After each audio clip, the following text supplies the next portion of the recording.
Good evening, everyone, and welcome to the Liberty Hangout podcast. My name is Justin. I'm the founder of libertyhangout.org, and I'm also joined tonight by my co-host, James Chalemi. We are very privileged to be joined by a special guest tonight. He is running for President of the United States as a candidate for the Libertarian Party. He is the founder of the LibertarianRepublic.com, as well as the CEO of Stonegate LLC. And he's also a former associate producer at the Fox Business Network. Ladies and gentlemen, I am proud to introduce to you Austin Petersen. Thanks for joining us, Austin. How are you this evening? Good. Thank you, gentlemen, for having me on your show tonight. It's a pleasure. So I was on your website, austinpetersen2016.com, taking a look at your presidential platform, and I was attracted to a number of your positions, such as abolishing our current tax code, ending the war on drugs, and as well ending all these foreign interventions. I was curious to know, though, how as president would you plan on following suit with this agenda if, like during John Tyler's presidency, Congress is not on board with you? Great question. Well, the first thing to remember is always that you take an oath of office to obey the Constitution, defend it from all enemies, foreign and domestic.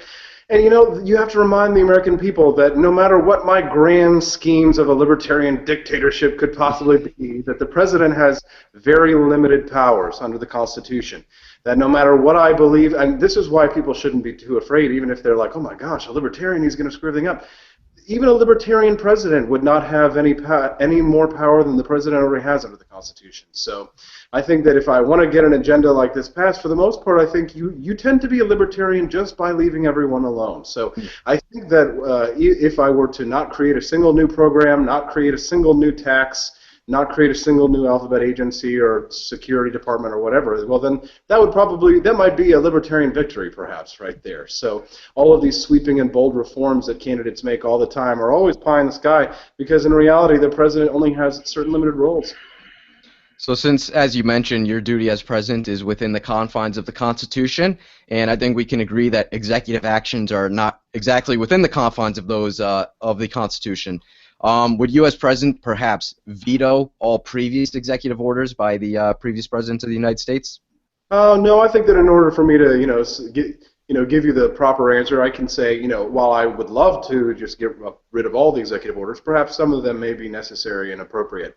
So I would go through them line by line and see which powers that I had in order to make sure that I'm not stepping my authority or sort of disrupting too many of the processes of government that are necessary for things like national security. So at the moment, I would say that I would probably go back and say, perhaps some of Obama's executive orders in regards to medicine and amending Obamacare I could probably do away with. But for the most part, again, the president is required to uphold the law. So even those laws which I have been passed before me, some of those I do have to faithfully execute. Which is why I always try and tell my libertarian friends that the presidency is not a libertarian job. And the reason why is because I can't just start abolishing cabinet-level agencies. This requires legislation. And so I think it's important that we do need to try and get Congress on board for these things, and I can certainly use my veto power to stop them from creating anything new. But that in forms of my own bold, sweeping plans, I'd like to get away from the idea that one man should be instituting their bold, sweeping plans. I'm kind of tired of the strong man mindset here in the United States, and that's really the road to serfdom we're trying to stay away from. So, why don't we sit back and let run the monkey show from the monkey cage, the Senate and the House. Let's see how well they do running the show, and I'll just sit back by the White House pool with my veto pen. Now, we were talking about before off air how you'll be the first millennial presidential party nominee. Now, I was at a talk recently given by Ryan Hoke, who's the author of Will America Fail, a few days ago, and he was talking about how millennials don't know anything other than big government because that's the only thing they've ever lived through. Now, I thought this was really cool to point out because when you say government, people between the ages of 20 and 35, either consciously or subconsciously, they associate it with either a Bush, Clinton, or Obama regime. Now, I think the reason why you experience such a pushback from our main viewership, the voluntarists and anarcho-capitalists, is because they can't imagine a state in which government is actually limited to certain powers. Now, we all know you are a pizza bagel-sized government guy. What do you see as the proper role of the federal government? And what practical steps do you plan on taking to get it there? Well, I think that really the only governments that are authorized to exist are those that act at the behest of the people. That's why I believe in it. That's why my website is called the Libertarian Republic. I try and describe the most limited government possible that still has it that the definition of republic being the public affairs are the affairs of the people, and that we have some control over our government. Of course, North Korea calls themselves the republic, so just because it's called a republic, it's not a guarantee that you have a republican form of governance. And the Constitution of the United States actually requires the federal government to ensure a republican form of governance in every single state, which puts at odds a bit of the legally, at least some of the challenges to the federal authority by libertarians that make the argument also for secession, for example. While libertarianism may be something that would argue for legitimate secessionism, and just like our War of Independence from Britain was a legitimate secession, excuse me. That sometimes the federal government, of course, is at conflict with individual rights simply to put together to have a collectivist goal, and that collectivist goal, if it is a defense of individual rights, such as I believe the original Constitution and the Bill of Rights were, then yes, I do think that that is legitimate. And so the enforcement of natural rights is legitimate. This is why when I talk about the non-aggression principle with people, which I don't care for and I'm always railing against, I think that's the problem right there, is that force is defined very broadly, and a lot of libertarians and anarchists want to make sure that it's defined broadly, because if you define it too narrowly, then it becomes what it really is, which is an anarchist principle, and that's perfectly fine. But that there is, minarchists such as myself argue that there is an argument for government that is legitimate, and that there is some legitimate use of force, sometimes initiatory force, in order to secure individual rights, those natural rights that we all believe in. And so my libertarian republic is one that is dedicated towards advancing individual rights that flow from the natural law, and I think we should use common law even more. But I'm not an anarchist, and we can discuss that more if you'd like to, James, because I know you would. I think that you make a great point. My only counter would be that we recognize as anarchists that there is going to be government mirrors in the free market. So they will be replaced by market incentivized steps. And I think that we recognize that these are going to be better off for their consumers, for their customers, than government monopolized services. So I think that's where we have a disconnect, is we recognize that we will be able to rescind our votes a lot easier in the market than through a governmentalized system. Well, but the problem there is that some things should be monopolized. For example, the making slavery illegal. There should be an absolute total monopoly of control of slavery, and we have that through the 13th Amendment, and then of course subsequently the 14th Amendment, those are two of the most libertarian laws that have ever been passed, the outlawing of slavery and of indentured servitude. So yes, there does need to be a monopoly of certain rights that are guaranteed, and that's actually where we get the Second Amendment. The new moves towards the Second Amendment have been to incorporate the Bill of Rights into the states. And the most recent Supreme Court cases that libertarians, a lot of anarchists cheered, of course, McDonald versus Chicago, which incorporated the Second Amendment as an individual natural right, an individual right to bear arms. And that was used via the 14th Amendment and the Incorporation Clause. And what's happened here is we have monopolized the Second Amendment in the United States, because if you believe totally that that the federal government shouldn't have authority in certain things, which the federal government does via the Supremacy Clause, well then you say, oh well, there shouldn't be a monopoly on things like on the Second Amendment. Well, sorry, but whether you're in Alaska or Florida, from sea to shining sea in the United States, there is only one monopoly definition of your right to bear arms, and that is a monopoly definition. And that monopoly definition is that individuals have rights to bear arms, and no state, whether they be big or small, has the right to take it away. Well, not trying to get too off track. When you say monopolize the Second Amendment, we still recognize property rights. Individuals' rights to exclude the second or gun ownership, and many states have gone even farther to exclude their constituents from having gun ownership and of certain levels. So it's not a one-size-fits-all monopoly on the Second Amendment. I think I disagree, just simply because if it's your private property, of course you can say that you don't want anybody to own your bring a gun into your house, for example, and that is your own privilege. But what I'm discussing here is the idea that states may be able to take away certain rights, and that is what I disagree with. Just to get back on track onto your presidential platform, because I was curious to know a little more about what you plan on doing as President of the United States. I noticed that on your platform you actually wanted to audit the Federal Reserve. And for any of our listeners that aren't too privy about the history of the Fed, I'd recommend going to our website, libertyhangout.org, to read James's latest article titled The Beginning and the End of the Federal Reserve. And so, in short, in the early 20th century, the richest bankers in the world actually colluded with each other to create the Federal Reserve, which was created under the guise that it would protect the U.S. dollar, but instead actually went on to devalue our currency by more than 97%. And so my question for you, Austin, is that in addition to auditing the Fed, as president, will you also abolish the Federal Reserve? If the Congress were to send me legislation, if there was a supermajority in Congress and Senate and they wanted to get rid of the Federal Reserve, absolutely, I would sign that thing immediately. But I don't think that's going to happen because, like I said, with a Republican and Democratic Congress, they're not going to like a Libertarian president at the top, and they're certainly not going to pass me much legislation that I really want.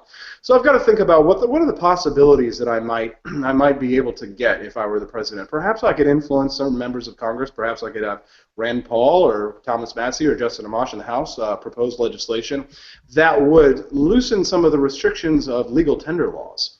Because that's really what is at the heart of the Federal Reserve, is that the Fed note is legal tender for all debts, public and private. And so I think that because, and I don't want to make this too wonky for your viewers, even though I know they tend to be wonks, but it's important that we get the macro on this thing, because really what we're trying to do is allow people the choice of currencies at the market, at the point of sale. So maybe we allow the Fed to exist perhaps maybe I can abolish them during my 8 years of presidency. What could I get? Well, what I might be able to do is to take gold and silver off of the commodity list and allow them to circulate as a currency.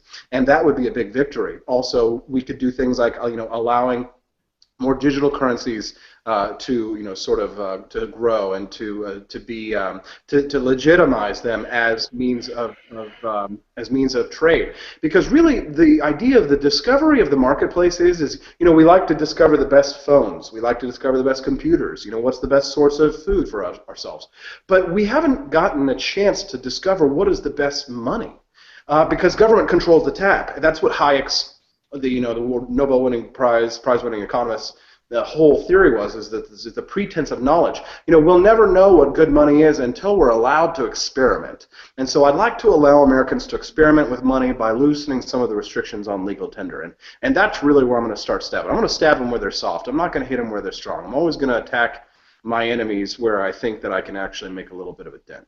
Yeah, I think that was a brilliant answer there, and you actually answered the next question that I had for you, in which I was going to ask you if, as president, you would tolerate competing currencies in the market. And so, as you were also alluding to, you don't believe that in your presidency the Fed would actually be abolished. So, if that's the case, do you think that maybe it would be important to stress reintroducing the gold standard to back the U.S. dollar?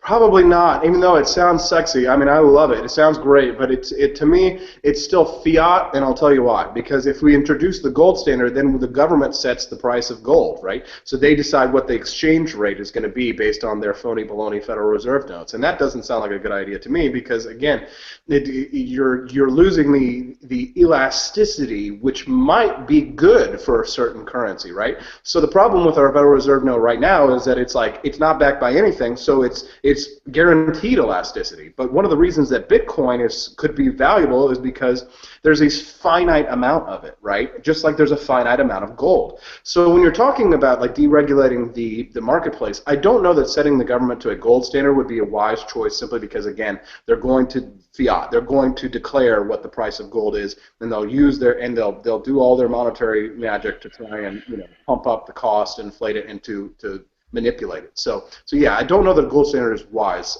given our current circumstances. Now, when talking to Tom Woods, you made a valid distinction between natural and civil rights as both being required in a free society, and being a believer in civil rights as being intrinsic. I want to take a trip right now into uncharted waters for most libertarians. Now, the problem I have with most libertarians is that they'll talk about all these softball issues. They'll talk about pot legalization. They'll talk about gay marriage. But when it comes to, say, repealing the Civil Rights Act of 1964, you hear crickets. And those who are not familiar with the act, it gave all Americans the right to be served in facilities which are open to the public, hotels, restaurants, theaters, retail stores, etc. So basically, the federal government stepped in and said, you can no longer choose who you want to do business with. Now, as Milton Friedman aptly put it, the free market, by enabling people to compete openly, is the most effective device that has ever been invented for making people pay for their prejudices, and thus making it costly for them to exercise them. What's to stop the federal government from outlawing discrimination by consumers and forcing them to shop in certain stores and buy certain products? My question is, as president, would you repeal the Civil Rights Act of 1964 and like legislation, and why or why not? No, and I'll tell you why. Simply because while I agree with you about the definition of private property, and what we're discussing here specifically is Title II of the 1964 Civil Rights Act, and there was more than one Civil Rights Act that passed, by the way. I think I would still use it as a teaching moment to explain to the American people, like, some of the importance, the reasons why libertarians bring this up. And it's very unpopular, of course, to discuss because, like, you're sort of saying, I would legally allow racism, which, if you think about it, I mean, like, your gut reaction to racism is always to say, well, we should stop it. And if you're a child, you should say, make it illegal. The president should make racism illegal. But that's really not realistic. And I also think, you know, when you're talking about, like, wedding cakes, right, to bake gay wedding cakes, this is the big hullabaloo right now. Can a private business owner say that they don't want to bake a wedding cake for someone because it's a gay marriage, right? And a lot of conservatives will say absolutely they shouldn't have to do it, right? And it becomes a partisan issue. But the libertarian focuses in on the second, that part of where the private business owner should have the right to be stupid on their own property and their own business, and we as of the marketplace of ideas can choose to chastise them. I actually really got nailed one of my liberal buddies the other day. He's a liberal troll. He's always in there, like, talking about Noam Chomsky. He's kind of like a left libertarian, but I think I'm swaying him more towards, he doesn't like the marketplace, but he's all for civil rights.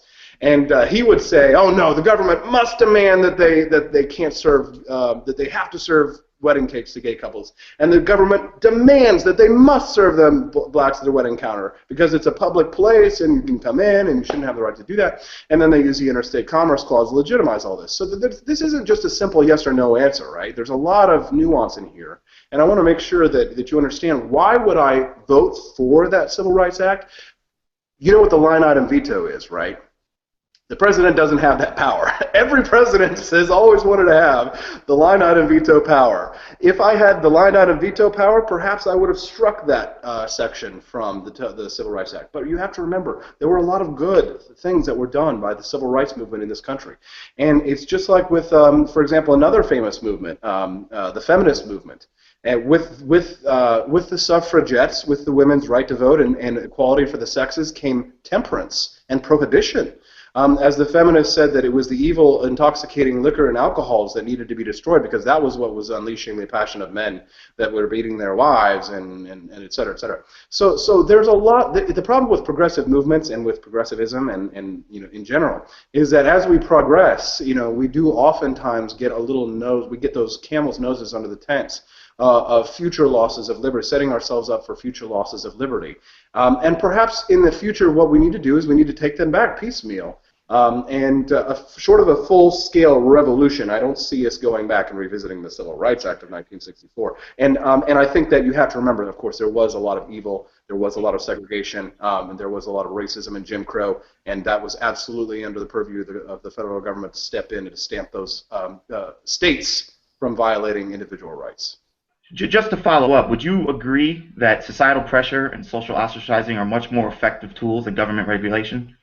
Depends. I mean, what sort of government regulation are we talking about here? I mean, if we're talking about like segregation or something like that, then I don't think that the community is necessarily always the best one. Look at Donald Trump's supporters. You know, for at some level, like, you know, the government is inhibiting the very xenophobic racism of some of Donald Trump's supporters, who these people look as if they're ready to turn into an angry mob and start beating up anybody who doesn't match their, you know, who matches the terrorist description here. So, you know.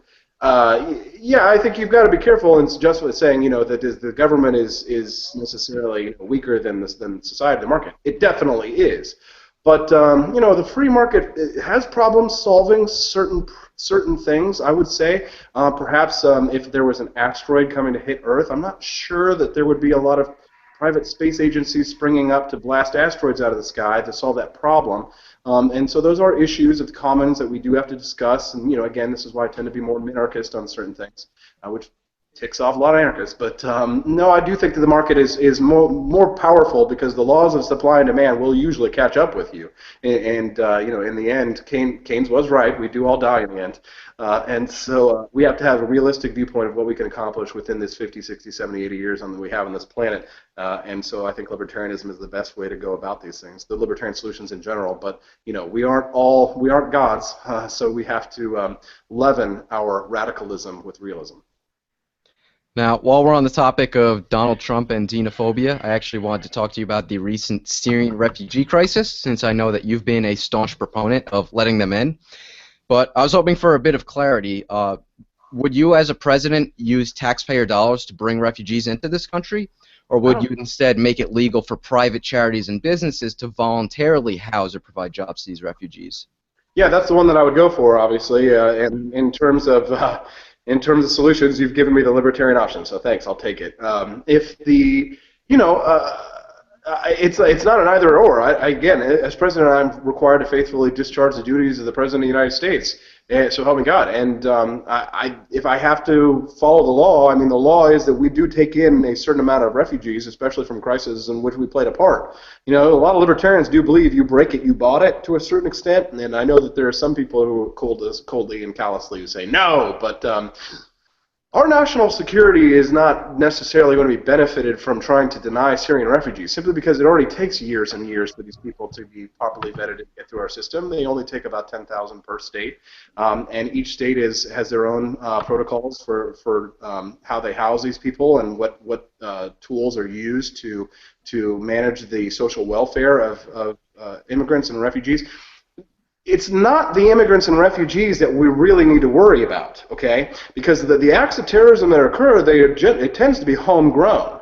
And the radicalization of ISIS is occurring using social media in all countries, everywhere, at all times. So we need an information war. We probably need a real war in some opinions. But we also need to look at the root causes of these problems, which I think lie in problematic ideology, radical Islam, for example, weaponized religion, and the real issues at heart, which are sometimes not politically correct. So Donald Trump gets a point in my book for destroying the beast of political correctness, even though none of his politics or his policies are correct. And so really, what do we need to do? We need to follow constitutional processes.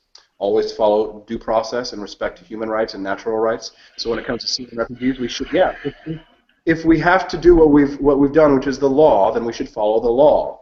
And to me, I feel like the idea that we're going to bar refugees and things like that. Well, hell, let's just bar everybody, and we'll never spend taxpayer dollars on anything. Well, we've got plenty of taxpayer dollars to spend on aborting children with Planned Parenthood, but none on saving lives. I'm not trying to justify it here, but again, I like NASA a hell of a lot better than I like some other government department, like the USDA. So if I had to abolish one, I would always take the more libertarian option if I could. So, again, these aren't black or white issues, and they require someone with a little bit of subtlety and nuance. But again, I'm a libertarian, so I'm going to try and find that most limited government perspective that I can, while also accounting for human nature.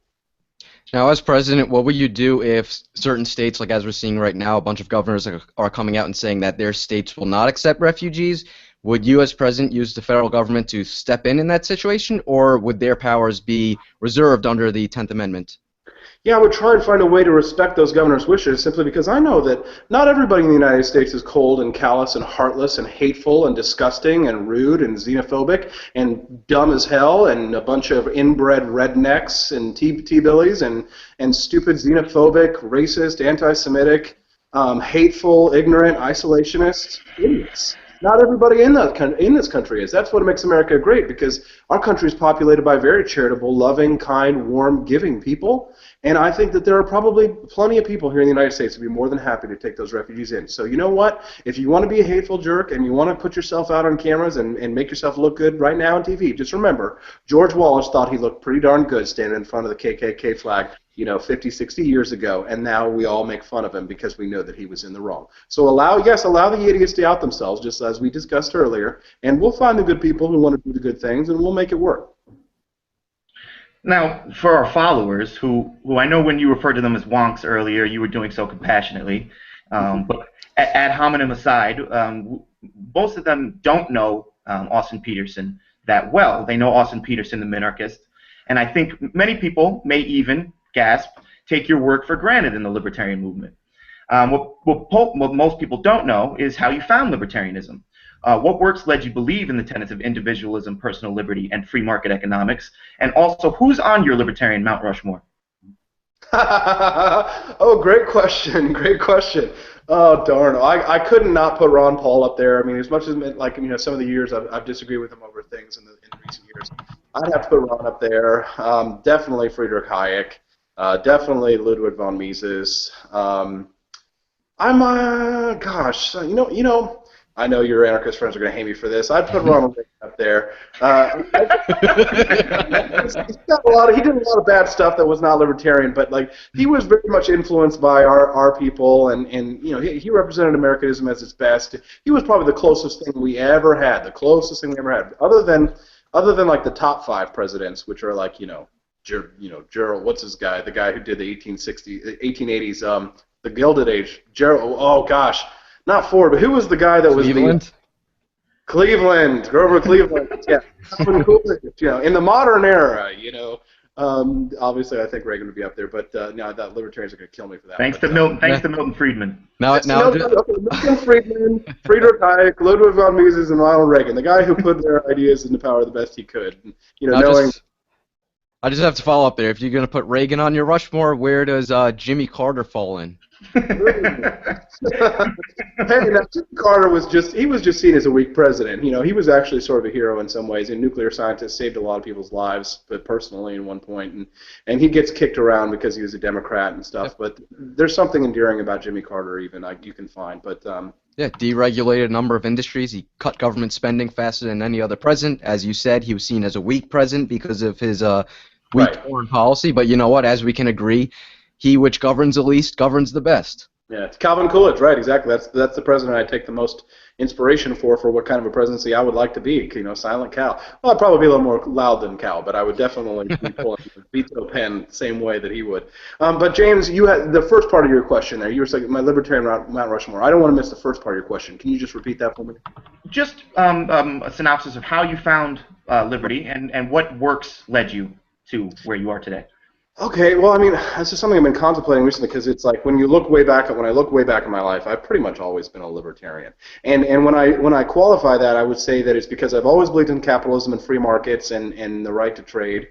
And I've always believed in the right to bear arms. But I think that I was sort of softened by the social liberalism that I found myself surrounded by through my educational process through the years. I mean, I just really never had any sort of hatred in my heart towards any group.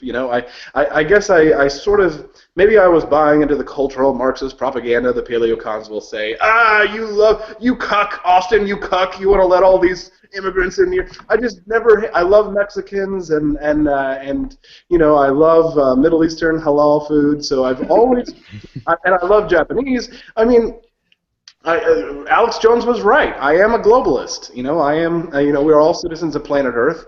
And so I guess there's this sort of stupid hippy-dippy love of the entire planet that I have that has made me not bigoted, and I think that all human beings are endowed with the same individual rights.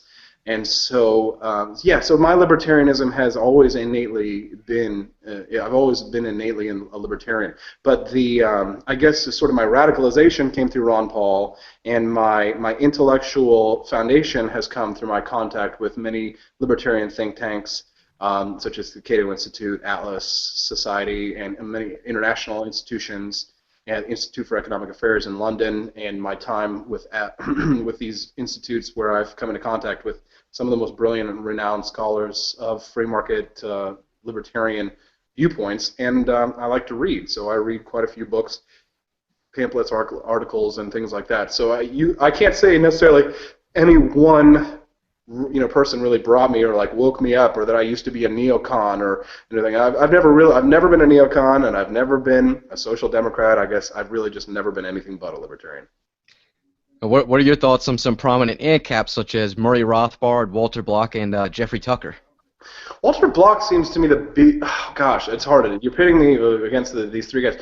Rothbard, I draw a lot of inspiration from, but I don't take 100% seriously, because I think that even he himself probably didn't take himself 100% seriously, and that must be why he found himself sort of endorsing the KKK wizard David Duke and working for the paleo strategy, which has so plagued our movement and been the festering boil on our back has come from Murray Rothbard. So I sort of I love him, but I also resent him at the same time.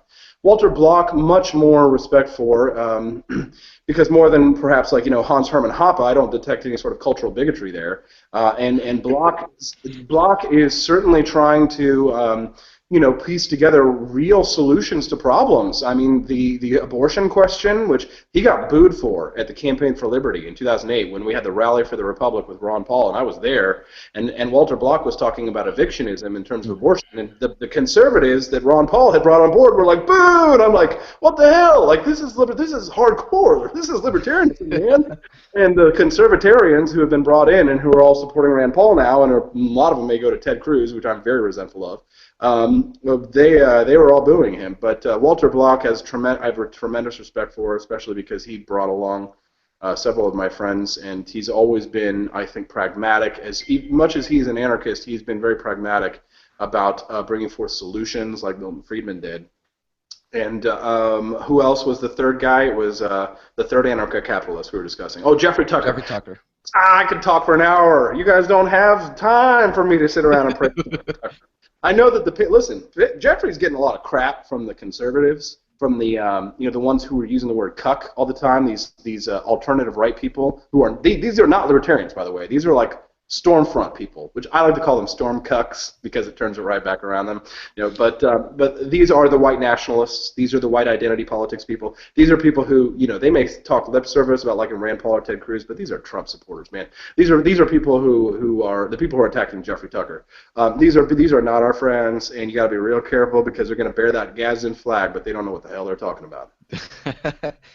Now, getting back to talking about your presidential platform, you're clearly in favor of ending a number of big government programs. And I know we talked earlier about whether or not you would abolish the Federal Reserve, and you said that you would if given the opportunity.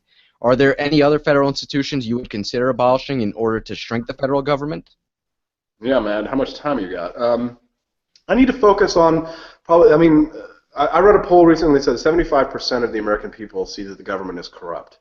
And so what I've been doing is putting together a think tank of scholars, military officials, economists, people from George Mason and Cato and different places that are policy experts, in order to guide my sort of my arrows here that I'm flinging. And 5 of the most corrupt institutions, I think, are really what I should be focusing on in this campaign, because we've got to keep it simple, stupid. We've got to talk about the things that the American people can really grab onto, latch on. What are the 5 institutions? Well, we've narrowed it down to about 3 so far, and then another couple are up for grabs. We're talking about the IRS, the Department of Veterans Affairs, which is, to me, probably one of the most simple ones we can reform right away. And the third we're looking at is the Department of Education, which we think we can abolish. That's politically feasible, even though people are like, oh, teachers, you're going to kill teachers. Oh, my God, you're going to basically put guillotines around and kill teachers if you get rid of the Department of Education. The hyperbole is I hope you guys are picking up on there. I'm going to, with this team of economists, we'll put together a platform that will focus on the 5 most corrupt institutions, offer some market reforms to the platform in order for people to see that I'm serious. I also have a tax plan which mirrors Rand Paul in the sense that it's a flat tax plan of about 14%, but instead of having a VAT tax like Paul wants to introduce, I would prefer just cutting the corporate and the payroll tax in half.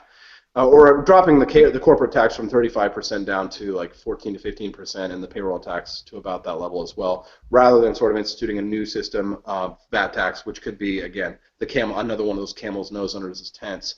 So I will propose these reforms as well as a spending cut plan, which is the penny plan. So if you guys are interested, please Google and read more about the penny plan. What this would do is it would cut 1 penny out of every dollar of the federal budget. And what that would do is it would balance the federal budget by 2019, and we would save I think it's $7 trillion over the next 10 years from the federal budget. We'd cut about $7 trillion in spending. So a penny out of every dollar. I mean, is that really too much to ask? Across the board, spending cuts. To me, it seems fairly feasible. Again, because you got to keep it simple for people so that we can zero in on what the problems are. Because if it's always like abolish everything, people are going to say, Here's a quick little example. When I was in New York City and I was working, actually right when I moved to D.C. to work for the Libertarian Party, we had the End the Fed movement was like at its full height. And we were End the Fed all across the country. We were coordinating our End the Fed groups. Well, I contacted the head of every single meetup group, and I said, guys, marketing change. Instead of End the Fed, black flag, burn it down, anarchy, we said sunlight into the Federal Reserve. And all of a sudden, we renamed all of our groups from an End the Fed group, which is a crazy radical, burn the place down, string up Bernanke in the street, which we may all but a simple marketing change was enough to triple the amount of groups that we had. All of a sudden, institutions like Heritage and other places would send us, interns, or places they would send us interns. We were finding support from all over the country for people who wanted sunlight into the Federal Reserve.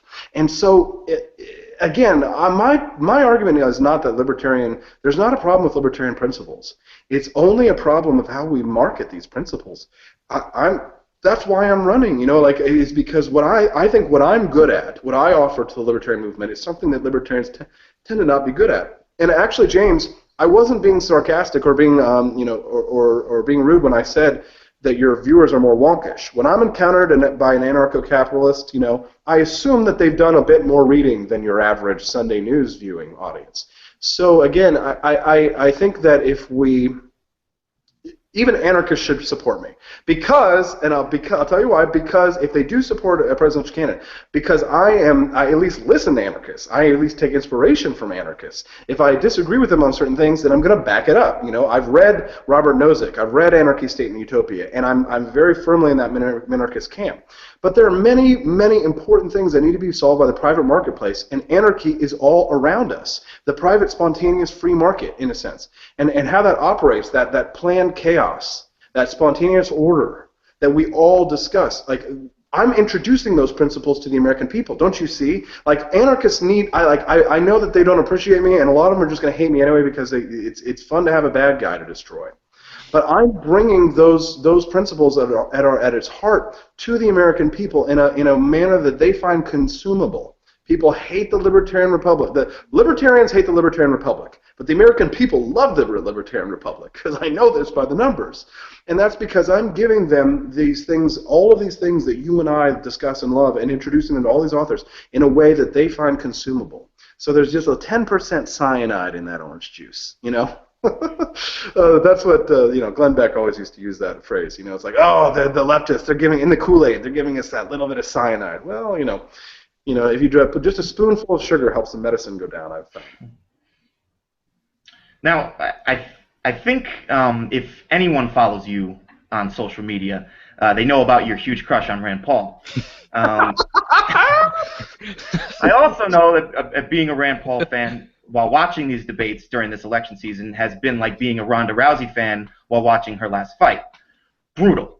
Yes. Now, is this Austin Petersen run a signal of things to come, and are you really seriously considering a career in politics, or is this a one-time occurrence? And if you are ever elected the Libertarian Party nominee, what are your plans to get into the national debate? Can I commit some blasphemy here in a second? You remember that part in the Bible where right before Jesus is crucified, he says his prayers to his Father, and he says, Lord, let this cup, I pray to you that this cup shall pass from my lips. I mean, all I really want is for somebody to step up. I want a better man to step up and beat me. You know, that's all I really want. You know, and that's why I'm doing this. Because if there was a better man than me in the race, he'd make more money than me. He'd raise more money than me. He'd get more volunteers than me. He'd get more people attracted to these ideas than me. If I thought there was a better man in this race who could get the libertarian movement out and turn him out, I would gladly step down and offer him my sword and go out and fight for him, just like I did for the judge, because I respect him greatly. But our friends of liberty are few and far between. And so, you know, what is this all about? This is all about the fact that I look out on the field of battle, we find, and we are scattered to the four winds. And Gary Johnson, where is this man who would be my, you know, our liberty champion? And perhaps he'll step in the next year when it's politically feasible for him. But the time is now. The time is now to fight for our liberties. And when we are running from the field, the enemy is giving chase. We can't turn tail. We've got to be like Braveheart and be standing on the other side of the field, ready to go, so that when the English come across, we're ready with our pikes. So I'm rallying the troops right now and saying that we should not allow ourselves to be destroyed by the political narrative that is rampant now, which is the fear of terrorism, which is causing people to say surrender our liberties at every turn, and that we can't say to ourselves that we will not allow refugees into this country. We will change our constitutional processes simply because we are more afraid of anything. You know, I just want to say to these conservatives so many times, I just want to repeat to them the words of the Founding Fathers, you know, crouch down and lick the hand that feeds you. Okay? We ask not for your counsel or your arms. You know, may your chains rest lightly upon you. Because if you value security over liberty, you deserve neither. And as Eisenhower said, you know, if you want total security, go to prison. But as we all know, prison isn't even all that safe. They can't keep drugs or crime or guns out of there. So if you want to live in a for the children's safety world, well, you know, you can go put yourself into the matrix and try and, you know, live in a bomb shelter, because it's a dangerous world out there. And I prize liberty over security, but then again, I don't have any children, so people will say that's a problem there. Yeah, you know, why am I doing this? I'm doing this because if there were a better man, I would honestly, James, I would stand up. Where are you at, buddy? Why don't you run in this race, huh? Oh, I'm only 22 years old. I'm in law school right now. I got enough on my plate. Our liberty champions are few and far between, guys. I'll do my best here and hope that this cut passes from my lips, because you know what? Maybe Gary Johnson will get out there now and he'll start campaigning and he'll say, maybe this little Austin guy is going to beat me. I better get out there and be a good candidate.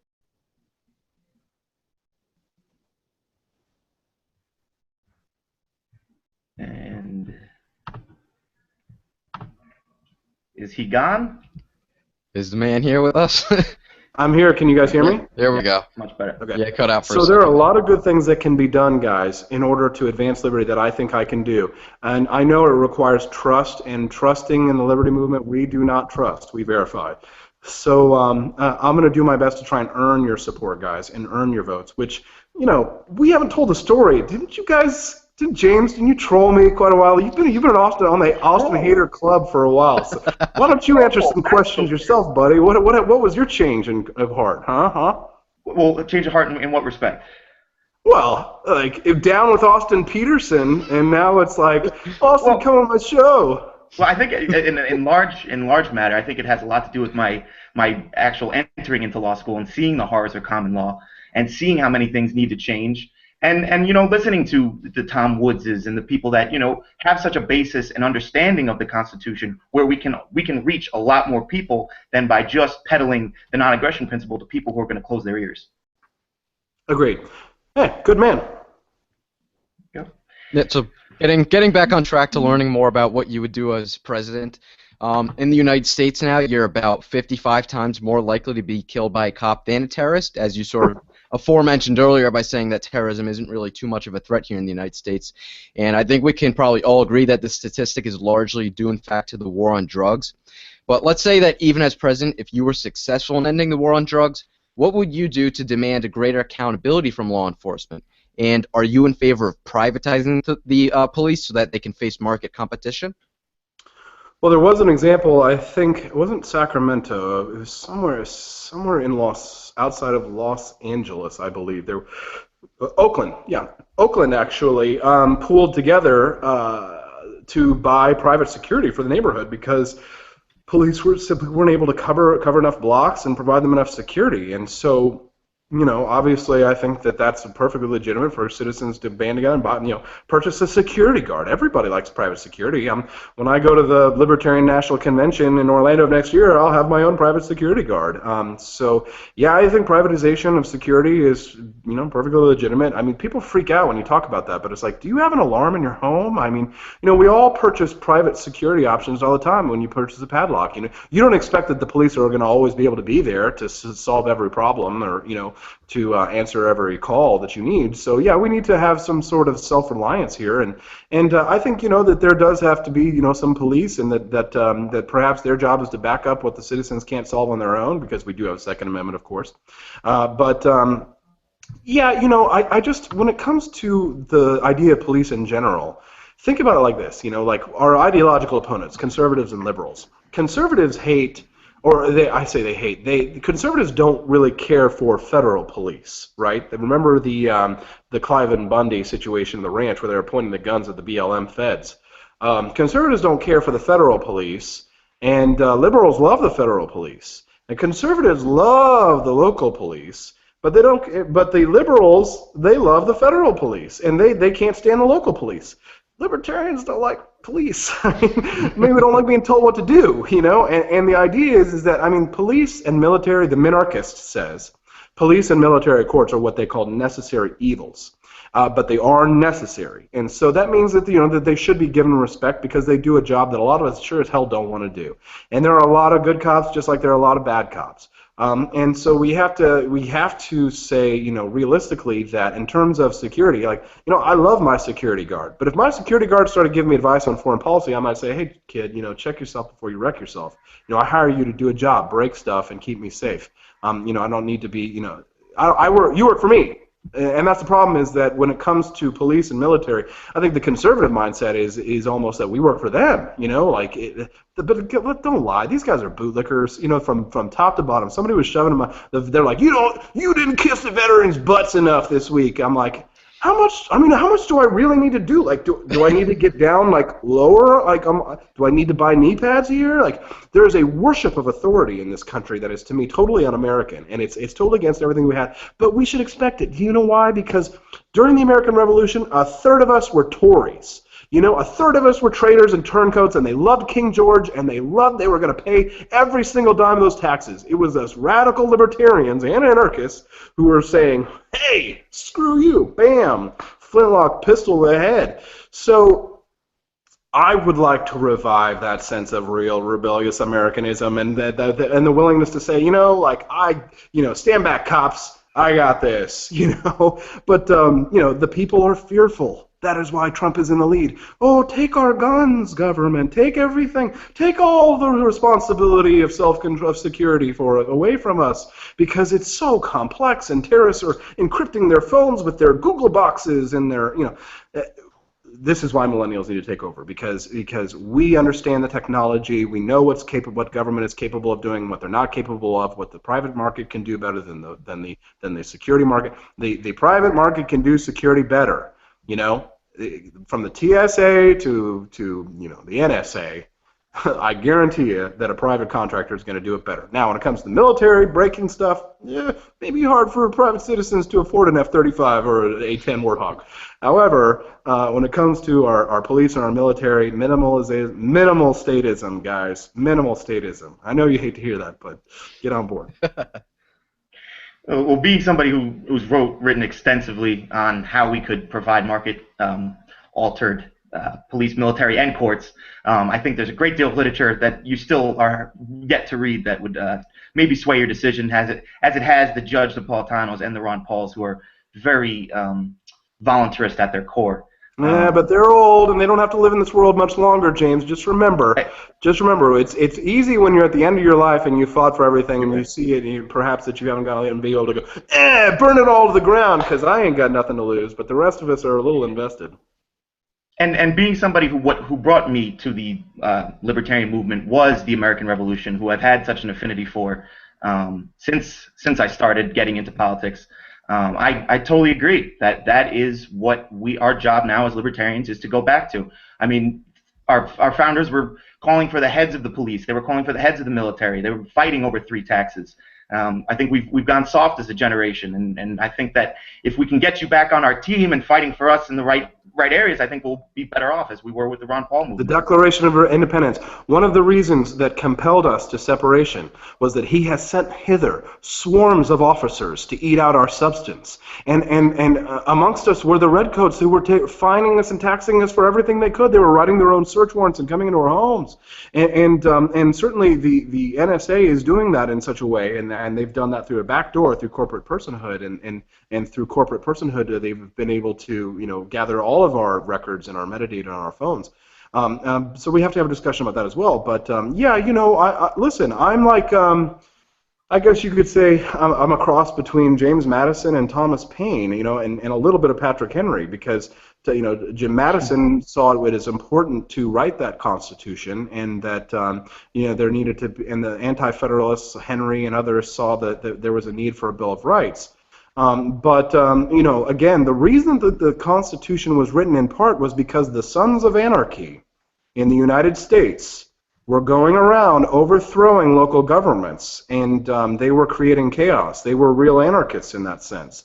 So while anarcho-capitalists might like to gloss over, oh, well, we're not aggressive anarchists. Well, most anarchists are aggressive, and most anarchists are do destroy, and they will overturn our milk jar. And so the Constitution, which is not a social contract, but it's pretty close, is probably the closest we can get to that balance of liberty and order. I'm glad that you brought up the NSA there, because I know that, as James mentioned before, you're an ardent supporter of Rand Paul, who is well known, one of the most outspoken candidates when it comes to abolishing the NSA. And so, as president, what would you do to protect whistleblowers such as Edward Snowden or Chelsea Manning? Would you like Rand? We do need whistleblowers. Of course, as president, I won't be happy because again, the president being not a libertarian position, I'm tasked with national security, and all of a sudden I have someone leaking all my secrets, which I might think, oh my goodness, I don't want. I always try and ascribe to presidents like the best motives. That they're trying their best to sort of to maintain security and order and things like that. So in doing so, it helps me to humanize them in order to consider what might be their actual thoughts on the matter, and consider that maybe they're not evil, maybe they're good, and they're making these decisions based on what they think is in the good and best interest of the country. So when you're talking about the NSA, Rand Paul hasn't called for the abolishing of the NSA. He's called for reining in of the NSA, and the NSA is a military institution the president has authority over. So I would look to the legislature to have to clarify some of the issues that relate to corporate personhood and how that affects how many of the records of the United States, of the people of the United States, that the government can accrue. Simply because if a corporation is a person, which a lot of pro-free market libertarians like, because it gives us a lot of, as corporations like LLCs and things like that, gives us a lot of legal rights to do business. If a corporation is a person, then the government, the NSA, all they need to do is subpoena Verizon. So here's the problem. We don't like blanket warrants as libertarians. But by we have authorized it via corporate personhood. So while in advancing our economic rights, we have given that back door to the government to take away our Fourth Amendment privacy rights. So again, we need to lay out the terms of debate and make sure that we're being intellectually honest here about what it is that we're up against. Because we want the economic freedoms, but the national security issue comes into play when we discuss corporate personhood and whether or not does Verizon own your text message data, or do you own it? Because it's not on your computer and it's not on your phone, it's on Verizon's computer and Verizon's servers. So can the government simply subpoena Verizon, get all the information? No. So the Congress actually has to do some rewriting of the legislation in order to offer protections to citizens, while also not giving the Social Democrats a reason to come in and clamp down on corporations. So it's a very tricky little discussion. Do I want whistleblowers to reveal whenever government is committing crimes? Yes, I do. In regards to Edward Snowden and Chelsea Manning, those are two different separate issues in terms of national security, and I have prepared answers for both of those. But again, to me, I think that we need to lay out the honest terms of debate, and that is going to be about whether or not we need new legislation. And we probably do, especially in terms of something like Guantanamo Bay, because again, that we need new legislation in order to overturn that, because it was authorized by a 2001 AUMF, which is a blanket war on terror, and again, another problem that we have. So let's say the worst occurs, and Donald Trump or Hillary Clinton become president, and you go back to the activism, and the country takes a turn for the absolute worst. Now, what are your thoughts on advocating from a state level for an Article 5 convention to cut our losses and fundamentally redraft our Constitution? Because as it's been said, our Constitution has either allowed the powers that it has now, or it has done nothing to prevent them. Great question. That a nice little Lysander Spooner quote there. I'm actually propping up this phone right now on my book, a copy of Lysander Spooner, Treason. No Treason. So I would say that's a good question. I mean, like, in order to safeguard future liberties, what are the things that we can put in place? Because a lot of the things that the Founding Fathers put in place in order to safeguard our future security turned out not to do the opposite. The Interstate Commerce Clause is a perfect example of that, because the Interstate Commerce Clause was written not so that they could regulate our health care and how much wheat a farmer can grow on their farm, because it affects interstate commerce. If they don't sell wheat, if we walk into a store and don't buy health insurance, is that under interstate commerce? Yes, no. But the Interstate Commerce Clause was passed because the states were passing tariffs and taxes on one another. And the job of the job of the federal government was to step in using the Interstate Commerce Clause to keep commerce regular. This is how Judge Napolitano describes it. Not to regulate everything that moves, but to keep commerce regular. And so a lot of these questions lie on legalisms, how we interpret the Constitution, how we interpret the law, whether or not we are strict constructionists, or whether or not we are sort of abolitionists, because as you've described it, Lysander Spooner is describing a constitution of no authority, and he's saying that, of course, either way, that it's been powerless to prevent these usurpations of our liberties. So I guess really the question in my mind, James, is: are we ready to write a new Declaration of Independence? The 16th and the 17th Amendments were passed as a result of the Progressive Era citizens pushing for an Article 5 convention. An Article 5 convention during the late 1800s was being pushed for mightily. And that was because there were major reforms that needed to be done. The Constitution needed to be amended. We needed to pass certain reforms. And so the pushing for an Article 5 convention might result in Congress passing constitutional laws. However, they may not be the constitutional laws that you like. So again, if you're pushing for an Article 5 convention, just remember the Congress will act to stop it, and they will pass constitutional amendments. And those constitutional amendments might be things like a 16th Amendment, which we don't like. At that point, however, we realize that if Donald Trump or Hillary Clinton was president, I mean, how much farther down the line could we possibly go before people start bearing arms and taking up arms against their government?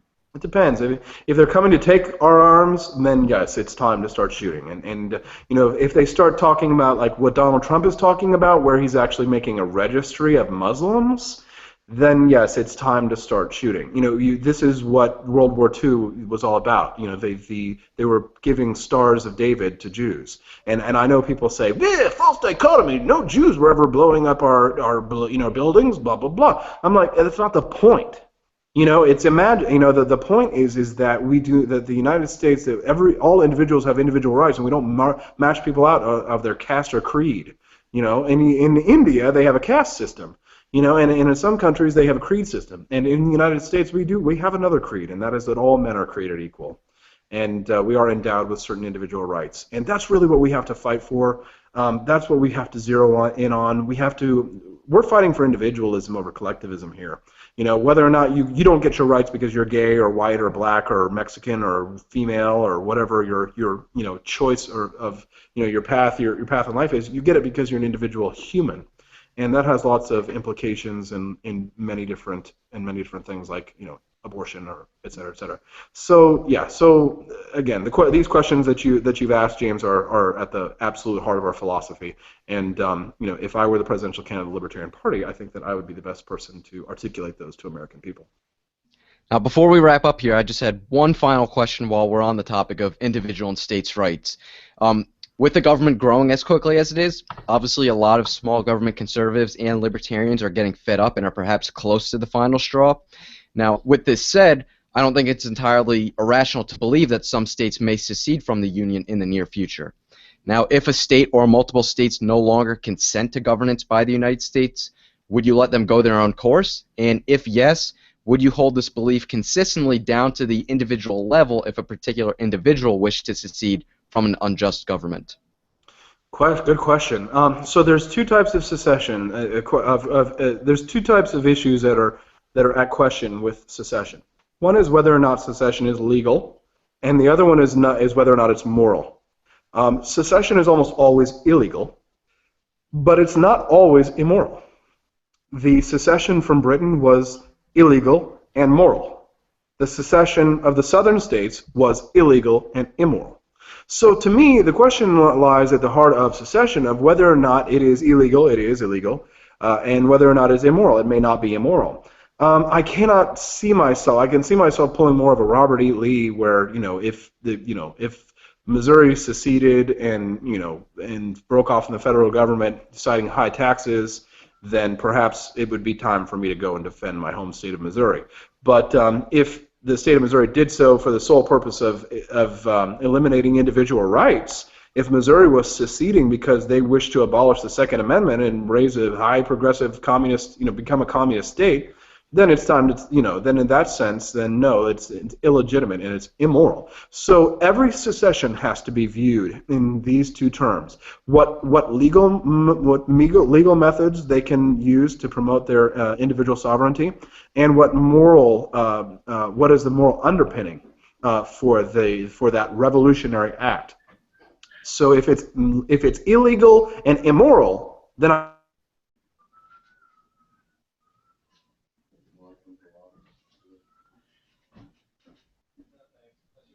using force to bring back a government that you don't agree with. Sounds good. Okay, let's wait here a second, see if he comes back in. And I think we lost him there. All right, well. Okay, if he doesn't come back, I want to thank Austin so much for joining us tonight. It's been a real pleasure having him on, and we do wish him the best of luck along his presidential campaign. And to our listeners, thank you guys so much for tuning into the Liberty Hangout podcast. Here we go. Here's Austin. Hey, sorry I lost you guys. All right. So did you want to wrap up real quickly? Well, like I said, I would always use my best judgment, whether or not it's illegal or immoral. And guys, can I just say something when we talk about secession? It's the kind of thing that we kind of we get a freedom, hard on, right? Mm-hmm. We like to say, oh, this is so exciting and fun. But secession doesn't always advance individual rights. Mm-hmm. Secession as a concept it sounds like a proper thing. But if your purpose for seceding is not to advance individual rights, I don't know that it's always the wise move. It's something that we need to discuss, and it's something we need to consider. But I think the United States of America is a great country. I mean, who doesn't love the privileges of traveling between all of these beautiful 50 states? And I guess that's where I sort of break with anarchists in the sense. I mean, I'm not a nationalist first or anything. I'm an individualist first, but deep down, I wouldn't be running for president if deep down there wasn't a deep love of this country. And that doesn't mean I have to love the government, but I think that the togetherness of these 50 states advances individual rights. I think it does in many ways, and that the liberties that we enjoy amongst these 50 states, while not perfect, and certainly not not perfect, at the best that we've ever had in the history of the world. So I would fight to defend it if I thought that people who are seceding weren't advancing individual rights, not just because I've got to keep the Union together, but because I think that in advancing the Union at this moment in time, again, and I can change my mind, that advancing the Union at this moment in time advances the Bill of Rights. And to me, I see that as a universal good. All right, awesome. I want to thank you so much for joining us tonight, Austin. I'm glad we were able to end our qualms with one another and bring you on in order to advance the causes of liberty. And I also want to wish you the best of luck for your presidential campaign. Thank you, guys. I appreciate it. I'm glad the beef is over. It just started. Have a good day, guys. Thank you guys so much for tuning into the Liberty Hangout podcast. If you are sick of getting your news from mainstream sources and are looking for a libertarian perspective on things, be sure to check out Austin's website, thelibertarianrepublic.com. Make sure you tune into the Liberty Hangout podcast again next week at 6 p.m. Eastern Time, where we will be bringing on one of the most controversial figures in libertarian circles, none other than Christopher Cantwell. This is an episode that you will not want to miss. Make sure you like us on Facebook, follow us on Twitter at Liberty Hangout, subscribe to our YouTube channel, and make sure to check out libertyhangout.org to read some awesome liberty-minded material from a great lineup of writers. Thank you guys so much for tuning in, and we will see you again next week.